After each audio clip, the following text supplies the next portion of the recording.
Hello students, आज हम अलंकार के बारे में पढ़ेंगे। अलंकार अलंकार अर्थात आभूषण।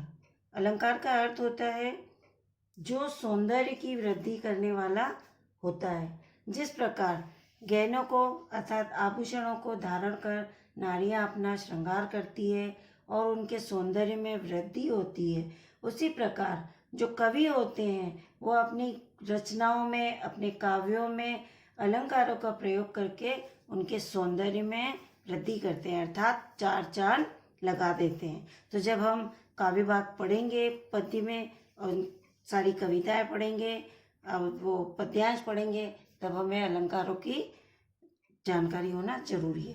तो देखिए, काव्य के सौंदर्य को बढ़ाने वाले तत्व को अलंकार कहते हैं। ये अलंकार की परिभाषा है। इसकी दूसरी परिभाषा देखिए, जिस साधन से काव्य के सौंदर्य में वृद्धि होती है, जैसे आभूषण से तो स्त्री के सौंदर्य में वृद्धि होती है, और इसमें अलंकार से काव्य के सौंदर्य में वृद्धि होती है, उसे अलंकार कहते हैं।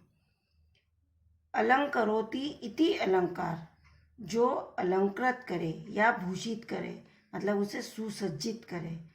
काव्य, ये तीसरी डेफिनेशन देखिए, काव्य की शोभा बढ़ाने वाले शब्द ही अलंकार होते हैं। अलंकार के तीन भेद होते हैं मुख्य। सबसे पहले शब्दालंकार, जहाँ काव्य में शब्दों के द्वारा चमत्कार उत्पन्न होता है। अर्थालंकार, जहाँ अर्थ से चमत्कार उत्पन्न होता है। और उभय अलंकार, जहाँ अर्थ और शब्द दोनों से ही चमत्कार उत्पन्न होता है। तो ठीक है, देखिए आप इनकी डेफिनेशन। शब्दालंकार, काव्य में जब अलंकार का चमत्कार शब्द में निहित होता है, मतलब शब्द के माध्यम से चमत्कार उत्पन्न होता है काव्य में, तो वहाँ शब्दालंकार होता है। और शब्दालंकार में भी अनुप्रास अलंकार, यमक अलंकार, श्लेष अलंकार और वक्रोक्ति अलंकार, पुनरुक्ति प्रकाश अलंकार, ये मुख्य है। अब उसके बाद आता है आपका अर्थालंकार, मतलब अर्थ में चमत्कार उत्पन्न होगा। हम किसी भी उक्ति या पंक्ति का जब अर्थ निकालेंगे तब हमें चमत्कार दिखाई देगा। तो काव्य में जब अलंकार का चमत्कार शब्द की बजाय अर्थ में निहित हो, वहाँ अर्थालंकार होता है। जैसे अर्थालंकार के भेद देखिए आप, उपमा अलंकार, रूपक अलंकार। हमें किसी भी पंक्ति या उक्ति का अर्थ निकालने पर ही ये अलंकार पहचान में आएंगे। उत्प्रेक्षा अलंकार, उदाहरण अलंकार, विरोधाभास अलंकार, अतिशयोक्ति अलंकार, अन्योक्ति अलंकार, ये सब अर्थालंकार के अंतर्गत ही आएंगे। जब हम किसी भी पंक्ति का अर्थ निकालेंगे, उसको ग्रहण करेंगे, तब ये अलंकार हमें समझ में आएंगे। चल, उभय अलंकार, काव्य में जहाँ अलंकार का चमत्कार शब्द और अर्थ दोनों में पाया जाता है, वहाँ उभय अलंकार होता है। उभय अलंकार के अंतर्गत श्लेष अलंकार और मानवीकरण अलंकार आता है। अलंकार की परिभाषा और अर्थ के साथ आपको अलंकार के भेदों को इस प्रकार से फ्लो चार्ट के माध्यम से समझाना है उन्हें, और लिखना भी है, तो आपको आसानी से समझ में आ जाएगा। अब देखिए आप, उपमा अलंकार, काव्य में जहाँ किसी व्यक्ति या वस्तु आदि के स्वभाव, स्थिति, रूप और गुण, इनकी तुलना या समानता किसी अन्य व्यक्ति या वस्तु के साथ की जाती है, वहाँ उपमा अलंकार होता है। जैसे देखिए उदाहरण, पीपर पात सरिस मन डोला। तो यहाँ पर मन के डोलने और पीपर के पत्ते के हिलने में समानता प्रकट की गई है, इसलिए यहाँ पर उपमा अलंकार होगा। जिस प्रकार से मखमल के झूल पड़े, हाथी सा टीला। अगर आपको अर्थ से समझ में नहीं आता है तो जहाँ पर सा, सरिस और सम, सदृश्य, समान, तुल्य, ईव, व्यथा, जैसे, जैसा, त्यों, ऐसे शब्दों का प्रयोग होता है, तो वहाँ पर उपमा अलंकार ही होता है। ये पहचान शब्द थे जिससे कि हम पहचान सके कि यहाँ पर उपमा अलंकार होगा। अब देखिए रूपक अलंकार, जहाँ गुणों की समानता दर्शाने के लिए दोनों वस्तुओं को अभिन्न मान लिया जाता है, वहाँ रूपक अलंकार होता है। जैसे उपमेय, जिसकी तुलना की जाए, उपमान, जिससे तुलना की जाए। दूसरे शब्दों में कहें तो उपमेय में उपमान का आरोप कर दिया जाता है। जैसे वंश शारदी चंद्रिका चादर ओढ़े। तो देखिए इसमें चंद्रिका उपमेय है और चादर उपमान है।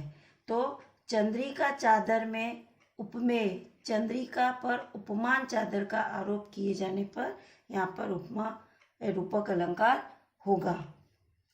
रूपक अलंकार में पहचान के लिए जहाँ पर कर्मधारय समास होगा वहाँ पर हमेशा रूपक अलंकार ही होगा।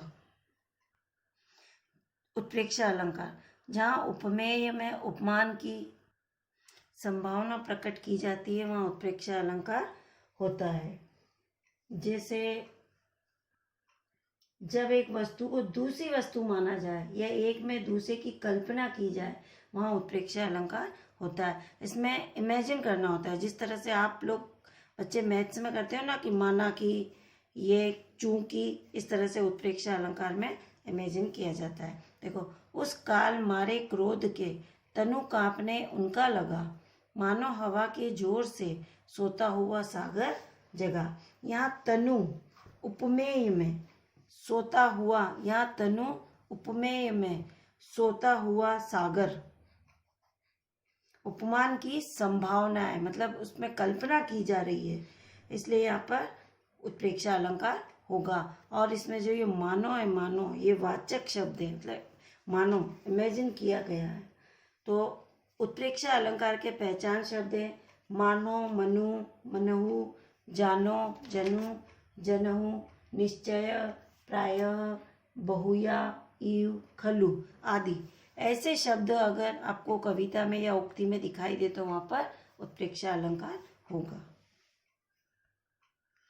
अतिशयोक्ति अलंकार, काव्य में जहाँ किसी व्यक्ति या वस्तु का वर्णन अत्यधिक बढ़ा चढ़ाकर किया जाता है वहाँ अतिशयोक्ति अलंकार होता है। देखिए जैसे हनुमान की पूंछ में लगन न पाई आग, लंका सिगरी जल गई, गए निशाचर भाग। तो हनुमान की पूंछ में आग लगने से पूर्व ही सारी लंका के जल जाने का वर्णन किए जाने के कारण यहाँ पर अतिशयोक्ति अलंकार का वर्णन किया गया है। अब देखिए अनुप्रास अलंकार, कविता में जहाँ समान ध्वनियाँ एक जैसी, मतलब समान आवाज, वर्णों अथवा अक्षरों की पुनरावृत्ति होती है, पुनरावृत्ति है ना, बार बार आना, जहाँ अनुप्रास अलंकार होता है।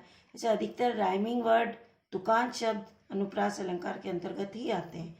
एल, फेल, खेल, भेल, खलक। तो जैसे इसमें ल ल ल ल की आवृत्ति आने से और एक ध्वनि का क्रम बंध जाने से यहाँ पर अनुप्रास अलंकार हो रहा है। जैसे चारु चंद्र की चंचल, तो च च च वर्ण की आवृत्ति एक से अधिक बार होने पर भी यहाँ पर अनुप्रास अलंकार हो रहा है। यमक अलंकार, जब काव्य में किसी एक शब्द का एक से अधिक बार भिन्न भिन्न अर्थों में प्रयोग हो वहाँ यमक अलंकार होता है। जैसे देखिए कनक कनक ते सो गुनी मादकता अधिका है। तो बिहारी के इस दोहे में कनक कनक शब्द का प्रयोग 2 बार हुआ है। तो पहले कनक का मतलब होगा सोना, दूसरे कनक का मतलब होगा धतूरा। इसका अर्थ यह होता है कि सोना अर्थात धन से धतूरे में 100 गुनी मादकता होती है, मतलब नशा होता है, इसलिए यहाँ पर यमक अलंकार होगा। श्लेष अलंकार, काव्य में किसी शब्द का प्रयोग एक ही बार होता है। जैसे यमक अलंकार में 2 बार होता है, लेकिन इसमें शब्दों का प्रयोग एक ही बार होता है, परंतु उसके अर्थ एक से अधिक निकलते हैं, उसे श्लेष अलंकार कहते हैं। जो रहीम गति दीप की, कूल कपूत की सोए, बारे उजियारे करे, बड़े अंधेरो होए। यहाँ पे देखिए इसमें जैसे बारे का 2 बार अलग अलग प्रयोग हुआ है, एक बार जलना के लिए हुआ, एक बार जन्म लेने के लिए हुआ।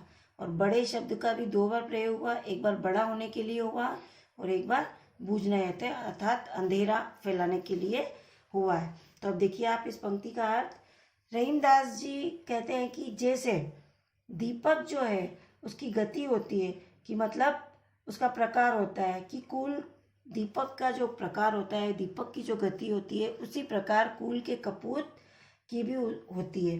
जिस प्रकार दीपक जलने पर उजियाला करता है चारों तरफ और बुझने पर अंधेरा फैला देता है, उसी प्रकार कपूत जो होता है वो जन्म लेने पर परिवार में चारों ओर प्रकाश फैला देता है, अर्थात खुशियाँ ही खुशियाँ बिखेर देता है। किंतु जैसे जैसे वो बड़ा होता जाता है और गलत मार्ग को अपनाकर अपने और अपने परिवार को वह अंधेरे की ओर ढकेलता जाता है, तो इसलिए यहाँ पर श्लेष अलंकार होगा।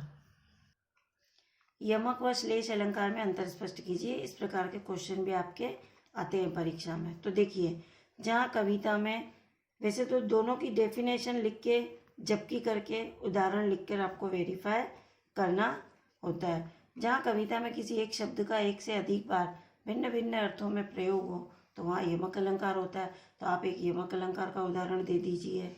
जैसे माला फेरत युग भया, फिरा न मन का फेर, कर का मन का डारी दे, मन का फेर। तो देखिए, जैसे इसमें मन के का प्रयोग इस दोहे में 4 बार हुआ है।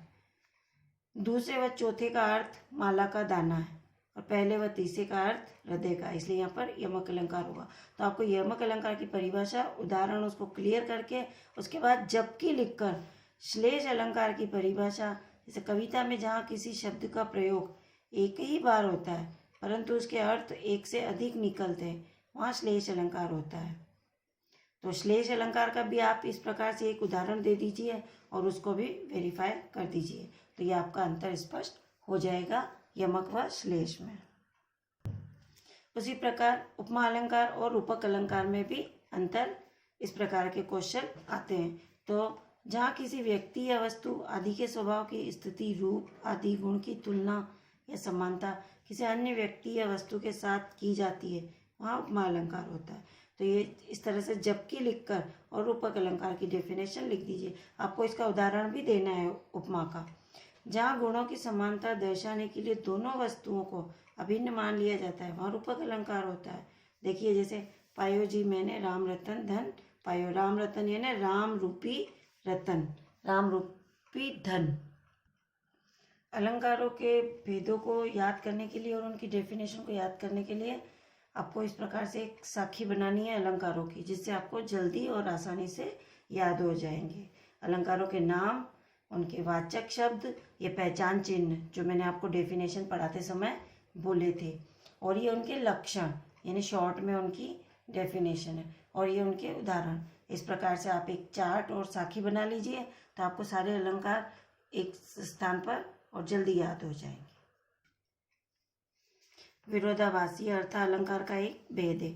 जहाँ वास्तविक विरोध न होते हुए भी विरोध का आभास होता है, मतलब सच में कोई विरोध नहीं होता लेकिन हमें अर्थ के माध्यम से आभास होता है, वहाँ विरोधाभास अलंकार होता है। देखिए उदाहरण, जैसे या अनुरागी चित्त की गति समझे नहीं कोय, ज्यों ज्यों बूढ़े श्याम त्यों त्यों उज्जवल होए।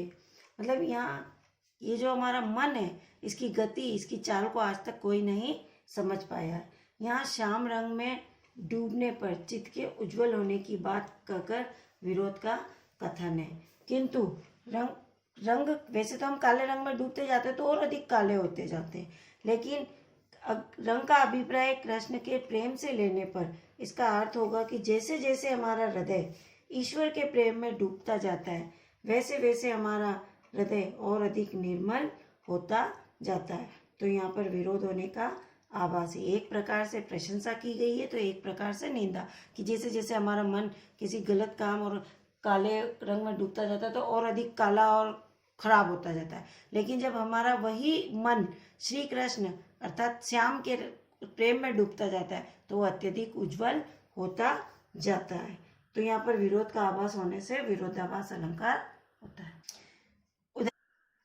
देखिए उदाहरण अलंकार, जहाँ एक बात कहकर उसके उदाहरण के रूप में दूसरी बात कही जाए और दोनों को उपमावाचक शब्द जैसे ज्यों, मिस आदि से जोड़ दिया जाए, वहाँ उदाहरण अलंकार होता है। तो इसका उदाहरण देखिए, ऐसी गति संसार की ज्यों गाडर का ठाट, एक पड़ा जेही खाड़ में सबही जाही तेही बाट। तो देखिए इसका मतलब ये कि इस उदाहरण में कहा गया है कि इस संसार की स्थिति उस भेड़ की तरह है, जहाँ एक जाती है वहाँ सभी जाती है, अतः यहाँ पर उदाहरण अलंकार है। धन्यवाद। हमारा अलंकार वाला चैप्टर यहीं समाप्त हो गया है। आपको ये सारा कार्य अपनी फेयर कॉपी में व्यवस्थित तरीके से करना है। इसकी साखी बनानी, फ्लो चार्ट बनाना है और सब कुछ अच्छे से लिखना है।